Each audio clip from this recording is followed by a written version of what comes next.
Este sensor, que nada mais é do que um potenciômetro, é acionado pelo eixo da borboleta de aceleração, aqui, e está instalado na lateral do tubo de admissão.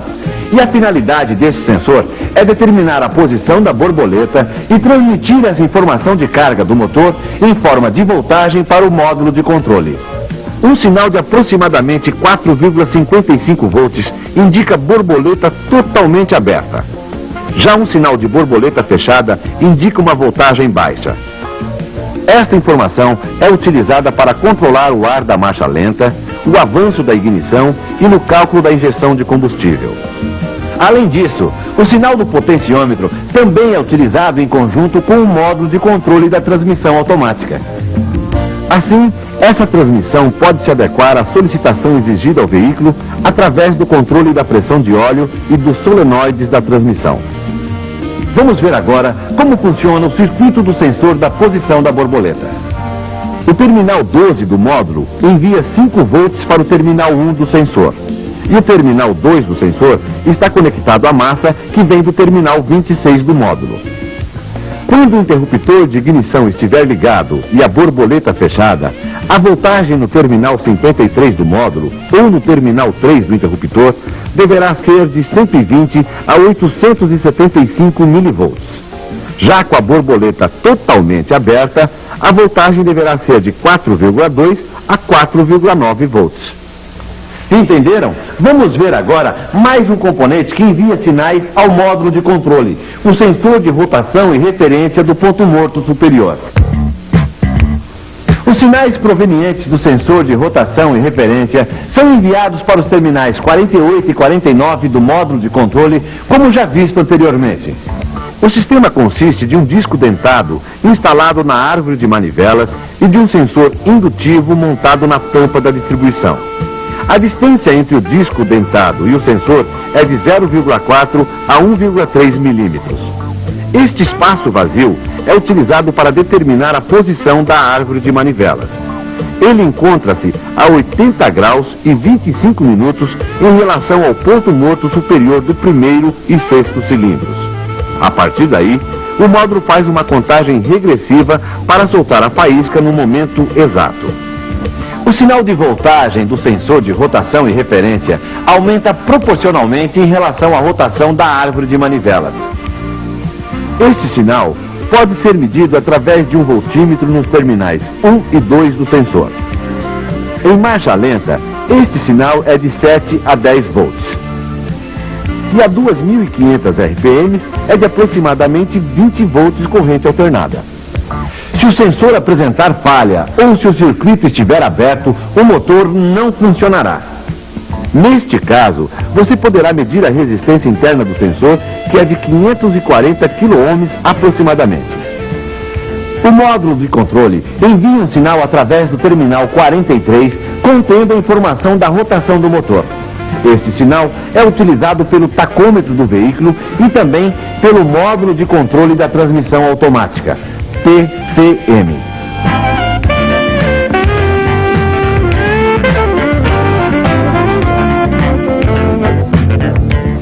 Olha, eu reconheço que é muita informação, mas elas são muito importantes para você efetuar um diagnóstico correto. Por isso, vamos dar um tempinho para saber se tudo que foi dito até aqui você compreendeu. Com vocês, o nosso primeiro teste da apostila. Vamos prosseguir com outros componentes que enviam sinais ao módulo de controle, vendo as características e funcionamento do sensor de massa de ar do tipo película térmica. O sensor de massa está localizado no tubo de admissão de ar e é utilizado para medir a massa de ar consumida pelo motor através de uma película de cerâmica que deve estar sempre a uma temperatura constante. A massa de ar tende a esfriar essa película e a corrente necessária para aquecê-la novamente é interpretada pelo módulo como a quantidade de ar que passa pelo sistema. Se houver falha no medidor de massa de ar, o módulo de controle passa a considerar as informações do sensor de posição da borboleta juntamente com os dados gravados em sua memória para calcular a massa de ar. Nesta condição de falha, como nas demais, a luz de advertência do motor acenderá no painel. Mas vamos ver como funciona o sensor de massa de ar. O medidor de massa de ar é alimentado no terminal 3 através do terminal 87 do relé principal. Já o terminal 2 do sensor recebe massa do terminal 30 do módulo de controle. Esta informação de temperatura é enviada através de tensão do terminal 4 do sensor ao terminal 7 do módulo. Já o terminal 1 do sensor é massa permanente. Para saber se o sensor está enviando o sinal ao módulo, devemos medir a voltagem no terminal 4 do sensor em relação à massa. Esta pode variar de 0,8 volts em marcha lenta a 5 volts a plena carga. Como você já sabe, os tempos mudaram e com a injeção eletrônica a tecnologia trabalha para você. Vamos ver como. Conhecendo o sensor de oxigênio que monitora a presença de oxigênio nos gases de escapamento. Este sensor consiste de um eletrólito de zirconita entre duas placas de platina. Quando a zirconita entra em contato com o oxigênio, ele torna-se condutor elétrico. O sensor está instalado de forma que o gás de escapamento passe na sua parte inferior através de aletas. O ar externo entra na parte superior do sensor e flui para baixo até uma câmara interna. Nesta condição, uma diferença de potencial ou voltagem é gerada entre as duas placas de platina. Esta voltagem situa-se numa faixa de 100 a 900 milivolts, dependendo do conteúdo de oxigênio no gás de escapamento. Se a mistura ar-combustível estiver rica, ou seja, com pouco oxigênio, faz com que a diferença de voltagem entre as placas aumente. Quando a mistura ar-combustível estiver pobre, ou seja, com muito oxigênio, como no caso de uma entrada de ar falsa, isso faz com que a placa torne-se mais positiva, diminuindo a voltagem. O módulo de controle reconhece essas informações e tenta corrigir a mistura através de seu integrador e das leituras em bloco, Block Learning. Veja na apostila os detalhes do circuito do sensor de oxigênio, como também do sensor de fase que nós vamos conhecer agora.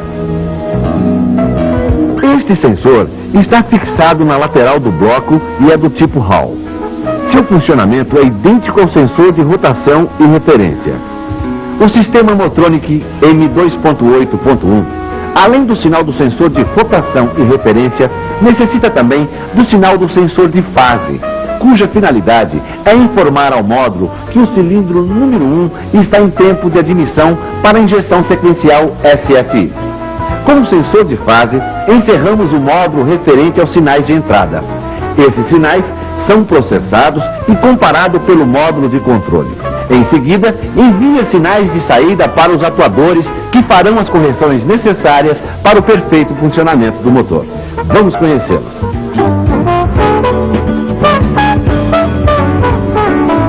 Os injetores estão localizados nesta caixa térmica e são alimentados pelo relé principal, os quais são energizados quando o interruptor de ignição estiver ligado.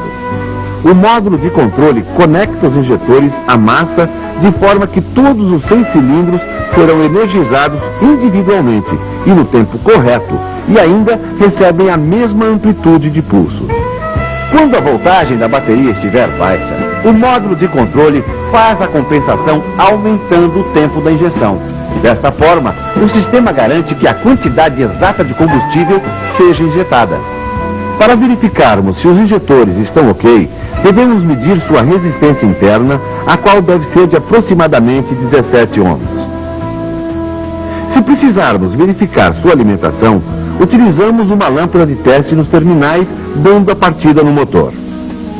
Como você pode notar, os injetores recebem corrente de funcionamento do relé principal e a massa é enviada individualmente pelo módulo de controle. E já que falamos em combustível, vamos conhecer alguns detalhes do sistema de alimentação. O sistema utiliza uma bomba de combustível elétrica do tipo rolete, a qual está instalada no interior do tanque. O combustível flui através de um filtro em aço inoxidável resistente à pressão até o tubo distribuidor.